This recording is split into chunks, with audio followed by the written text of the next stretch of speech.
Chapter 6. This story really starts in a small town, 60 some miles west of Milwaukee. The first steps towards here, begin with the waving my scrap of paper in my face. Go on, Alice. You know you want to call him. Or, Tammy pulls her face, you're going to have to work something else out quick. There's no room up at the cabin, and besides, Dad's. She doesn't have to finish a sentence. Tammy's father is drying out again. Only this time he says he has God on his side. Something about a new church by the frozen lake and being reborn for Jesus, which means he's ready to repair his relationship with his daughter too, if she'll come keep house with him. He wants her there before St. Patrick's Day.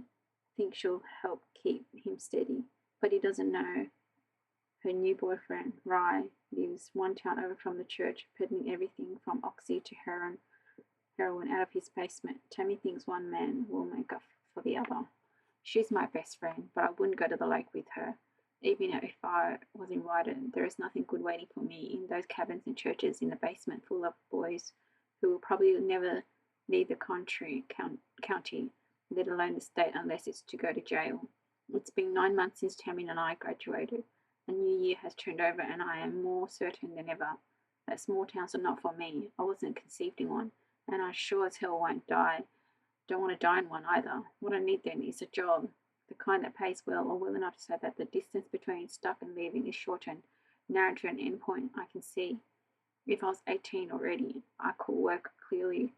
Tables at Jimmy's bar, Tammy's cousins, has always been nice to me, and the tips alone would buy me a ticket out of here. But my birthday is still 4 weeks away, which also means Gloria D., my guardian, still has signing rights to my bank account, and therefore to my freedom. A regular job just isn't going to cut it. I promise you, Mum, I'll look after you until you're 18. She used to say, but I think it's more about the government checks that will stop when I age out of the system. I stare at the piece of paper in Tammy's hand, the potential of it. I don't know, Tam. We're sharing her lumpy double bed, tucked up inside another cold, grey sky morning, lying so close to my best friend. I can smell the remnants of the last night's Marlboro light on her skin, mixed with years old Chanel 5, a powdery scent so familiar I want to burrow my face into her neck. Knowing she'll be gone by tomorrow makes me want to cry, but crying won't help my situation. Feeling sorry for yourself gets you exactly nowhere. Nowhere. I'm already in the middle of a nowhere. Worse, I'm trapped within it. In this town where the sky pushes down on you, air all heavy and close to your nose, as if the pollution from other nicer towns have been diverted here, set down right over our heads. I'm not sure why my mother was thinking when she came back to her home state, why she couldn't just stay in New York City. Tell me about where I was made. I would ask her this all the time. I never tired of her stories about New York. Love learning that Manhattan was an island. Not all islands are tropical, Alice. And knowing there was a place where you could catch trains at any hour, where restaurants never closed and people from the movies walked right by you on the street. I thought it all sounded so romantic, even if I didn't really understand what romantic meant back then.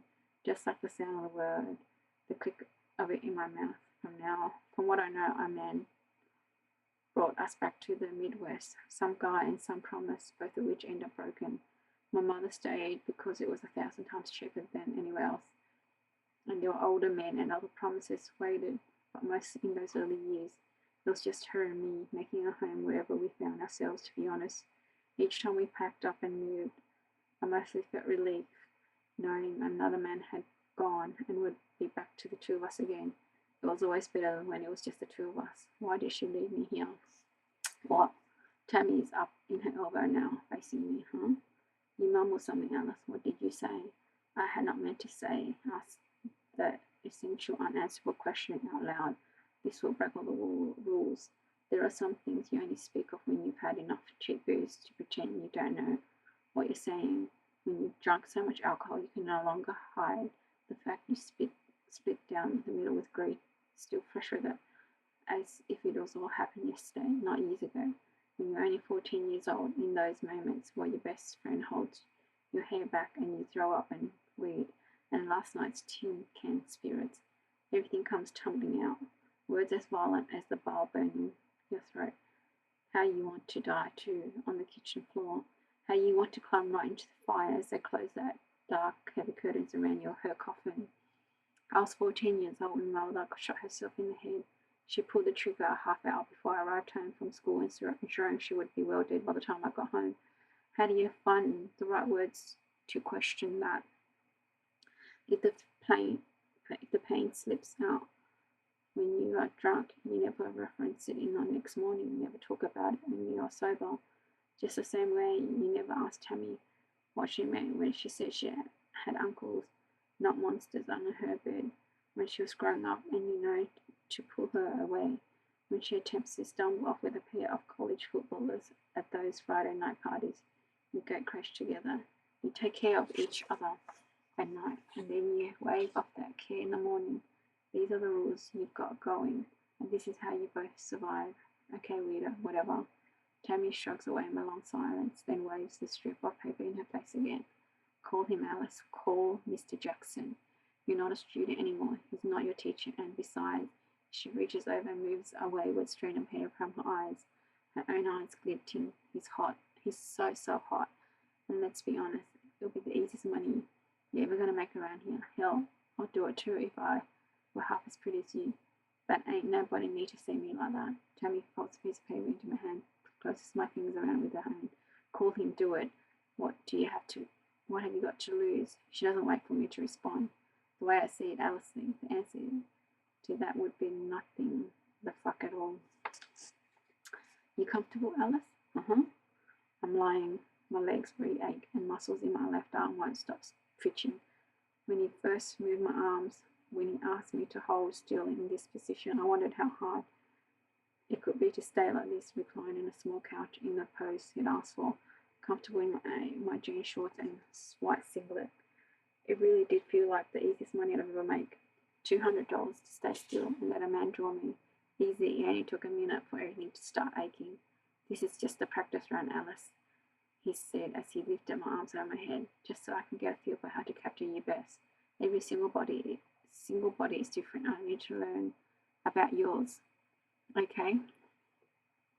When he leaned in so close I could smell weed and scotch and see how his fingers were stained black on the tips. I stared at his short, dirty fingernails as he bent one knee and gently pushed my legs a little further apart. It made my stomach flip. The nearness of his fingers and my nerves threatened to reveal themselves in stupid girlish giggles. I didn't want to do anything wrong, and not because of the stack of 20-bill notes he'd put down on the table next to me. I wanted to please him. Mr. Jackson. We all wanted to please Mr. Jackson. Once in junior year, he'd come back to my desk and I could smell the heaty combination of weed and scotch. Even then, I was holding my breath as he stared at my sketch of a ballerina at the bear, the tension I had to try to capture in her muscles, when without saying a word, he ran his fingers lightly between my dancer charcoal legs. Just for a second, a gesture so quick no one else in class would have noticed, but I felt it. I felt it as if he had run those fingers between my own thighs. As he walked away, I had no idea whether the butterflies forming in my stomach signaled pleasure or desire to run from the room. In my final semester, he talked to the class about life drawing, how you couldn't really paint people unless you understood what was happening to the bodies, to skin and bone and curves. He said the best portrait artists always began with a naked form. He wanted to bring in a life model for us to draw, but the school board wouldn't allow it.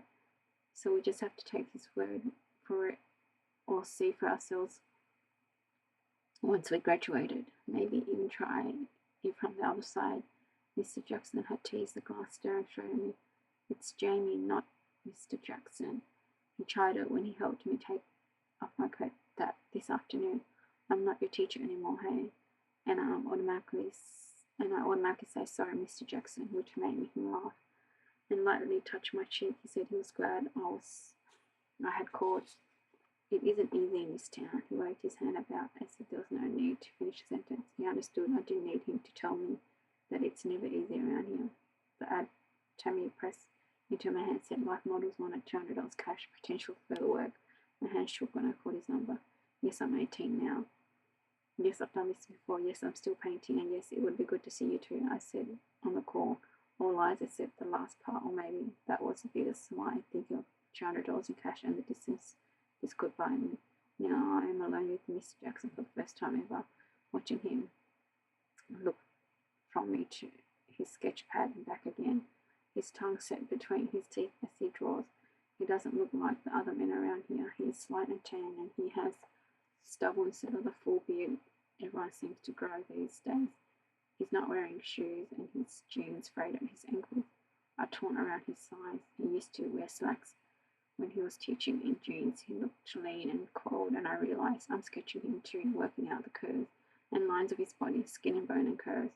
That's a serious face you have just now, he said, stepping out from behind his easel. Just when I think I have you, Alice. Your expression changes. Oh, sorry, I guess I'm concentrating, and my arms kind of hurt. I'll let it drop and sit upright on the couch. It's harder than I thought. I slip. My second lie is revealed so easily, and he catches it immediately. See what he must have suspected. I have not done this before. You want something to help you relax. It's after. He checks his watch. 2:00. I nod, and Mr. Jackson, Jamie, rolls a tight smoke, then sits down beside me. The couch is draped with a white sheet. Our thighs touch, and he doesn't move away. He holds out the joint, and I take a deep drag, feeling a burn in my throat and nose. It's better quality than I used to. And the second hits me, cough, and I'm doubled over. God, you really are an amateur, Alice. Mr. Jackson says this affectionately, laughs softly as he pats his hand against my back with my head between my legs and his hands on my back. I'm afraid to sit up. The room, too, is too small. Spinning around me, coming too close. It might be his fingers or the smoke or what I'm doing here with my art teacher who used to look at me in class, and now he's reaching around, sliding his hand over my belly, pushing me upright again. Can I take this off? Maybe it's a question.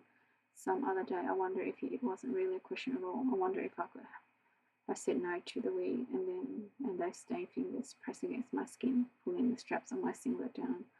I wonder why I didn't try out the word, see what resistance would take me. But for now I simply close my eyes and nod, missing the look on his face as he removes my singlet and then my shorts. Unaware of the gleam, when he reaches for a camera, I sat next to the stack of 20-bill notes and fixes the lens on my body. Doesn't matter that I never actually said yes.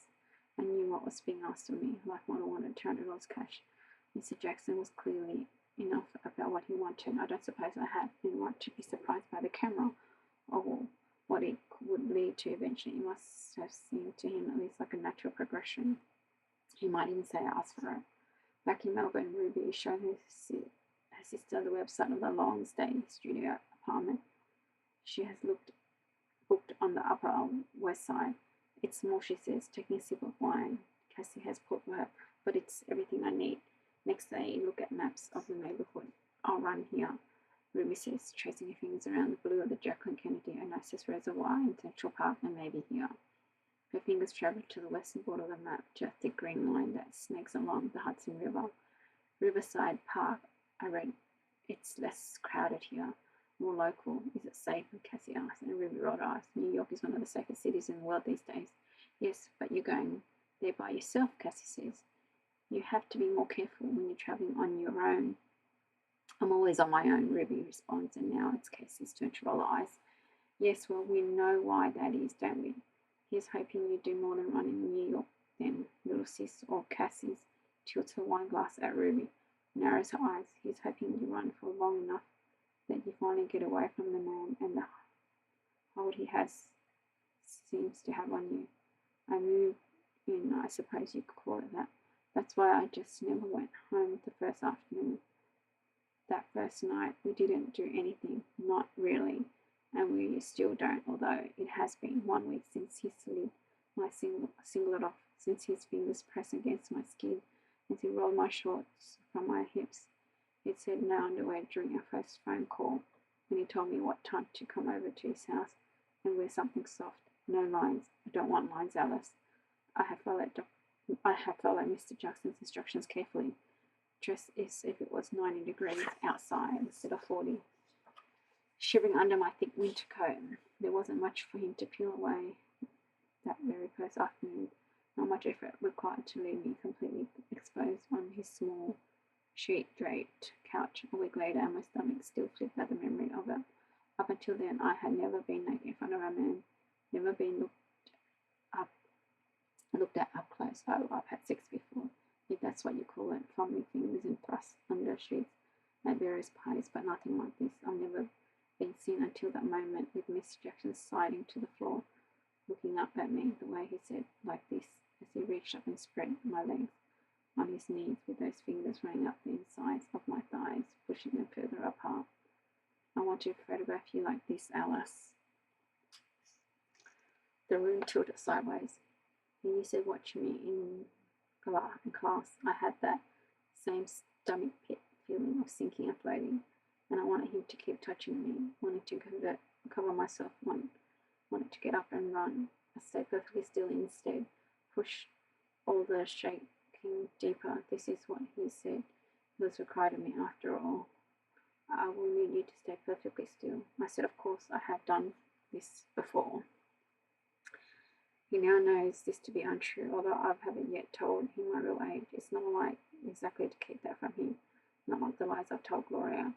When I have to pick up some clothes, I told her I was going to the lake with Tammy, but more like an omission, something better left out of the story because it didn't serve my purpose. It's bad enough he knows I lied about my experience as a model, that he could see the way I flinch every time the camera clicked. I still jump a little now, though I'm getting used to our new routine. I thought last night, wide awake on this couch, how quickly the strangest things can come to feel normal, ordinary. That first afternoon, as he photographed my naked body, I sent myself somewhere else, somewhere above the lens, maybe even out of the room entirely. I trembled as he took one shot of me, then another. Sure, he was coming too close, seeing too much. But I never once asked him to stop, never asked him to go back to his easel again instead. And when Mr. Jackson was done taking his picture, he wrapped me up in a soft blanket and we talked all night about art and God. I believe they're the same thing, he said. And we ate homemade nachos, and he never touched me, not in the way that leads to other things. I slept on the couch, wrapped in that blanket, and the next morning when I showered, he photographed me there through a half-open shower door, and later back on the couch. He wanted to do it again. The light is beautiful right now, Alice, and this time I didn't send myself somewhere else. I stayed locked on the lens, the single eye opening and closing on my body. And I felt powerful, stirring straight back at it. Mr. Jackson showed me some of the images later, and the pale, exposed skin, the soft triangle hair between my legs meant nothing to me. I couldn't stop looking at the way my eyes were blazing. The slight snarl on my lips. He said I was mercurial and made up my bed on the couch once again. And now we were whole week into his new arrangement. The conversations have ranged all over the house, and when he goes to school for the day, I'm happy here on my own looking through his library books by men with names I only sometimes recognise.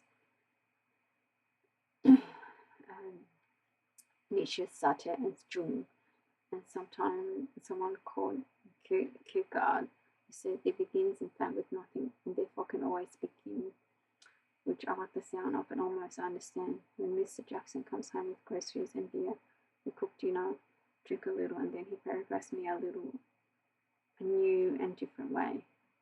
It's not pornography, he says one of the nights. He has asked me to put my hands between my legs, relax, like this.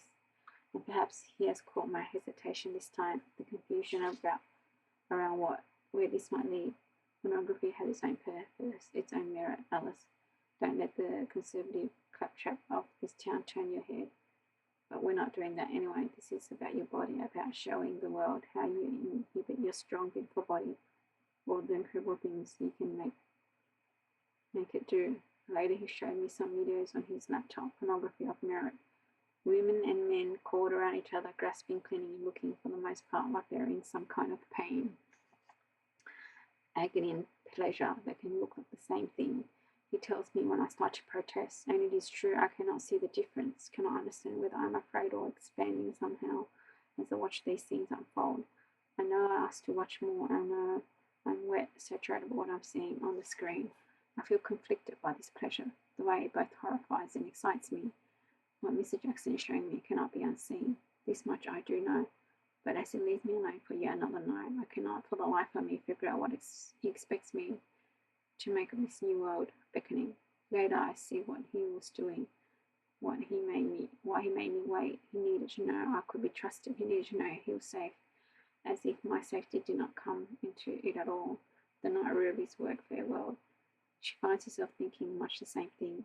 Ash had stayed away from her all night, kept to the other side of the bar, so that she spent the whole evening looking for him, forgetting it was her own party, barely registering each I miss you or remember when that came her way. By 11 p.m. it was not in her stomach, not the cheap champagne, making her sick, and she excused herself, walking home in tears. How could Ash ignore her like that? On the one night, no one could have questioned their closeness, when everyone at the ages seemed to be throwing their arms around her, confessing their affection. Even then, he kept his distance from her. He showed up at her apartment 20 minutes later. I have half an hour, he said, checking his watch, as if 30 minutes could make up for the whole night he had lost waiting for him. When he leaves that half hour later, booking an Uber from her phone instead of his own, just to be on the safe side, she wonders if he had planned it this way all along, simply neglected to tell her. Has he considered letting the night be about her, about what made her feel safe for once, or was it only ever about him? She knows the answer to that, of course, we both do. But at this point we are weeks away from understanding the real consequence of our connection to such careless manner.